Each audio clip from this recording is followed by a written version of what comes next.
just as there is a dearth of women in Parliament, there is a dearth of women in corporate India.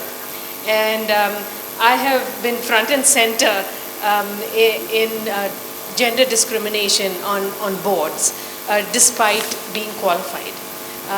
And what I'd like to ask you is there, I mean, the SEBI has had a mandate to have one independent woman director in the top 1,000 companies. But to me, in my personal opinion, that is just a check in the box. We need a critical mass of women in corporate India and on all boards in order to drive change down the corporations. So is there anything that we can do from the legislative point of view to increase the number of women on corporate boards? There's everything you can do. You just need the Ministry of Corporate Affairs to come in with a bill which they make into an act, which they say that we're going to have 33% women on boards in all companies with a market cap of X or Y. That's all you need to do. It's the way Norway did it. It's the way most countries in Scandinavia did it 20 years ago. Right. There's no reason, there's nothing stopping us. But like I said, if they would legislate on things that mattered rather than legislate on things like, CAA, then maybe we'd get somewhere. So, and I will ask corporate India to actually go in and put pressure. But what is also scary now is when I see all the industry bodies like WICI, like CII, there's, just 2 or 3 captains of industry who have had I would say, the spine to stand up in recent years and actually talk about what's mattered. Most people haven't.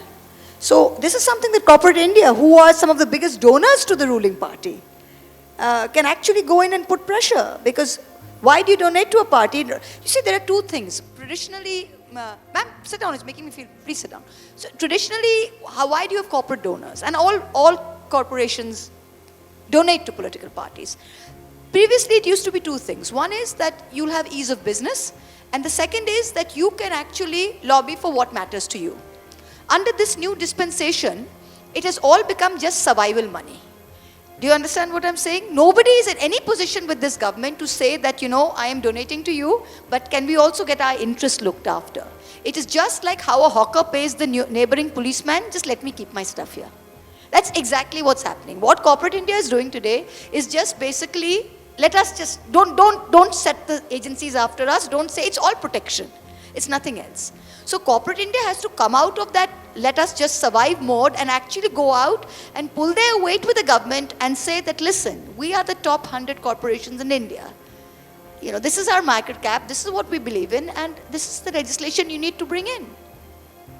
So I would say that, like it's, if I haven't done work for 5 years in my constituency and I come back to vote, my voters will tell me on my face that you haven't done it. You do this for me, I voted for you. So it's high time to make governments accountable. Corporate India also needs to make governments accountable. It's not enough just to buy electoral bonds and donate to them. You've got to ask for your pound of flesh as well.